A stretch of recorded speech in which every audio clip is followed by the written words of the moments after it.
Welcome back to House of MMA. Magomed Ankalaev's camp is calling out Alex Pereira, saying he's dodging a rematch not once, but multiple times. Cejudo thinks Cory Sandhagen might be the one to finally stop Merab. Ilia Topuria is coming for Charles Oliveira with some serious firepower. And Strickland, yeah, he just went off on Jon Jones after a backstage run-in. Plus, Dana White's had enough with the Jon Jones chaos. Let's get into it. Strickland recently shared a story from a backstage encounter with Jon Jones and his brothers, and let's just say he's not holding back.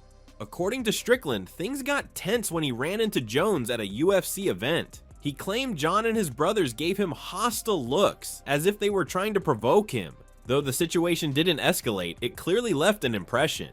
Strickland then unloaded on Jones in typical Strickland fashion, criticizing him for presenting himself as a redeemed religious man while having a long list of personal controversies, including drug use, DUIs, and domestic abuse allegations. Strickland said what frustrates him most is the hypocrisy. In his words, if Jones just owned up to being a flawed person instead of acting like a saint, he'd respect him more. Instead, he believes Jones hides behind his faith while continuing the same old behavior. Strickland ended his rant by calling Jones one of the greatest fighters ever, just deeply flawed outside the cage. Brutally honest and unapologetic, Strickland's latest comments just add to the growing tension between these two. Magomed Ankalaev's manager, Ali Abdelaziz, is making some bold claims. He says Alex Pereira has already declined a rematch offer at least 2 or 3 times. According to Abdelaziz, there's no way Pereira makes it through 5 rounds if he steps into the cage with Ankalaev again. He believes the Brazilian knows what's coming, which is why he's allegedly stalling. But let's look at it from Pereira's side. The man has had one of the most intense schedules in the UFC over the past couple of years, jumping up 2 divisions, winning 2 belts, and taking on elite competition in back-to-back fights. Whether it's physical recovery or a mental reset, taking some downtime isn't exactly ducking. And let's be honest, Pereira is one of the UFC's top global stars. He has the kind of clout that allows him to pick and choose when and where he fights. So this might not be about avoiding Ankalaev. It could just be about doing things on his own terms. If Pereira does return and reclaims gold, it would only add another chapter to an already incredible legacy. That said, Abdelaziz insists the rematch has been offered for several dates. He mentioned Ankalaev was ready to fight in both June and August, and while he isn't sure whether the UFC officially presented the offers to Pereira, from his side, the Russian was good to go. Even Pereira's coach reportedly told Abdelaziz he'll be ready by October or November, so we may yet see this matchup down the line. After Merab Dvalishvili's dominant showing at UFC 316,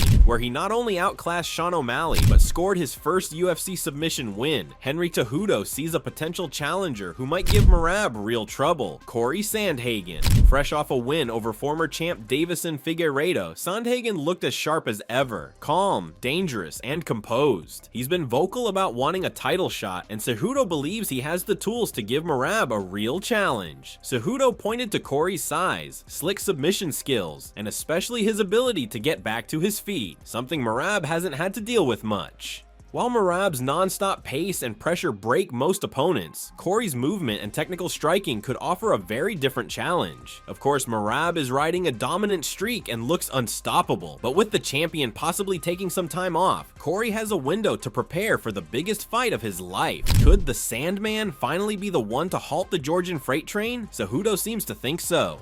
As UFC 317 draws near, the UFC hype machine is going full throttle, especially for the main event featuring Charles Oliveira and Ilia Topuria. In one of the latest promo clips released by the organization, Topuria doesn't hold back. He issues a stark warning to Oliveira, making it clear that his knockout power will be just as lethal in the lightweight division. Topuria will be stepping into the octagon for the first time since relinquishing his featherweight title earlier this year. His last fight was a dominant performance against Max Holloway back in October, and now he's aiming to make a statement at 155 pounds. In the promotional footage, Topuria confidently says, "I feel incredibly strong at 155. When I touch his chin, it's going to explode. That's a bold statement from El Matador, and it's not the first time he's voiced that kind of confidence. While appearing on Joe Rogan's podcast, Topuria spoke in detail about the transition to lightweight. You'll see me at 155. I'll just land one shot. It doesn't even have to be the chin. I can touch the head and it'll explode. I feel unstoppable at this weight. My base is stronger. My gas tank feels endless. If someone wants to wrestle, let's do it. I'm ready for 5 days, not just 5 rounds. Charles Oliveira has been dropped by just about everybody that he's fought. What happens when you go up against a dude that's knocking people out, not TKOing people, knocking people out cold like Ilia Topuria? Ilia Topuria goes high-low. He can go to the body. He can go up top. We saw him one time at 155 pounds where he did get hurt, but the Matador in him, he came back and he ended up knocking him out. Charles Oliveira is the bigger fighter, taking down Michael Chandler, taking down Justin Gaethje with those beautiful double legs. Charles Oliveira is the guy that has to make those adjustments. If not, it's going to be the double champ. It's going to be Ilia Topuria securing himself as a 2-division world champion. With that kind of fire and self-belief, many are starting to wonder, could Topuria be even more dangerous at lightweight than he was at featherweight? Dana White has finally addressed the ongoing drama surrounding Jon Jones, and he didn't sugarcoat how tough it's been.